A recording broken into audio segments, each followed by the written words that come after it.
In a small, lively village, Zuri and John were known as the perfect couple. Their laughter was contagious and they seemed made for each other. Zuri was kind-hearted and John had a charm that made everyone smile. They shared everything and their home was filled with love and joy, making them the envy of the village. But one night, something strange happened. Zuri woke up feeling her bed wet. She was shocked, embarrassed, and did not know what to think. Why did this happen? She wondered, wiping the bed quickly so John wouldn't notice. She convinced herself it was just an accident and tried to forget about it. The next few nights, Zuri found herself waking up to the same problem. She was panicked, afraid to tell John. What if he thinks something is wrong with me? She thought. She tried drinking less water, but nothing changed. She was scared, but she kept the secret, hoping it would disappear. One morning, John noticed Zuri's tired eyes and asked if something was wrong. Zuri took a deep breath, finally telling him about her nighttime problem.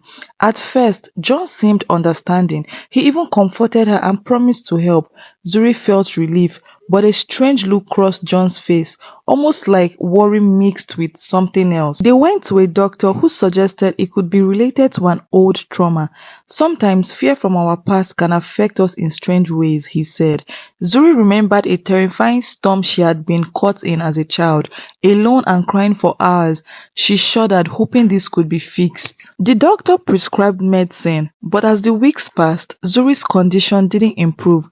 She tried hard taking the medicine, drinking less water at night, and doing exercises, but nothing worked. Meanwhile, John's attitude began to change. Zuri noticed him growing more distant, watching her with an uncomfortable look all the time. One night, as Zuri was cleaning up her bed, John laughed and whispered, "Are you a child, Zuri?" His words stung. Zuri was shocked that her own husband would mock her. She didn't know if he was joking or serious, but it made her feel small, like her problem was something shameful. Over time, John's words became colder. He would say things like, "Maybe I should sleep somewhere else," and eventually he did. He moved to a separate room without explanation. Zuri's heart ached. She felt alone, as if John had already left her, even though he was just down the hall. Zuri decided to go to a different doctor in a nearby town. This doctor was curious and suggested some tests. He asked Zuri if she had any family history of health issues. "Well, my grandmother had something strange," Zuri remembered. "She had a weak bladder, but no one thought much of it." The doctor seemed intrigued and ordered more tests. While Zuri waited for the results, John's behavior worsened. She would see him come home late, smelling of perfume that wasn't hers. One evening, she worked up the courage to ask him about it, but he shrugged her off and said, "You're imagining things, Zuri." She felt betrayed, but John refused to discuss it. The test results came back and Zuri learned she had a rare condition that affected her bladder control. The doctor explained it was something she could manage, but no cure. "It's something you will live with, but will work on treatment," he said kindly. Zuri was determined to try anything to save her marriage and her dignity. When Zuri told John the diagnosis, she hoped he would be understanding. Instead, he shook his head and muttered, "This isn't what I signed up for, Zuri." She was heartbroken, realizing that the man she loved might not be willing to stand by her side through this challenge. Desperate, Zuri threw herself into her treatment, willing to try anything. She took her new medicine, changed her diet, and even tried special exercises. She was exhausted but determined. She wanted to prove to herself and to John that she could overcome this challenge. But one night, as she lay in bed alone, Zuri heard laughter coming from the other room. She tiptoed to John's door and peeked inside. To her horror, she saw him on the phone with another woman, laughing and whispering sweet words. Her heart shattered. It was clear now he was cheating on her. Zuri confronted John, her voice trembling. "Why would you do this to me?" she asked. John just looked at her coldly and said, "You are broken, Zuri. I need someone strong, someone who doesn't have problems." His words pierced her heart, and she knew he no longer cared about her. That night, Zuri packed a small bag and left the house. She walked through the village, feeling lost and broken, until she reached the edge of town. She sat there, staring at the stars, trying to understand how her once perfect life had fallen apart. As dawn broke, Zuri felt a strange sense of peace. She realized that she didn't need John's approval to feel whole.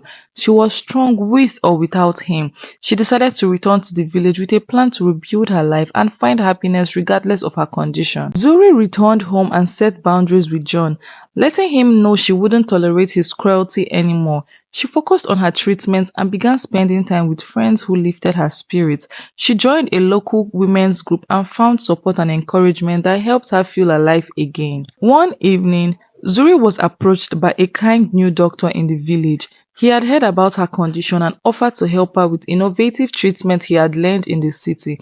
Zuri was skeptical but hopeful. She agreed to try, excited for a new chance to improve her health. The treatment worked wonders and Zuri began seeing progress. For the first time in months, she woke up with a dry bed. She was overjoyed and couldn't wait to share her news with the women in her group.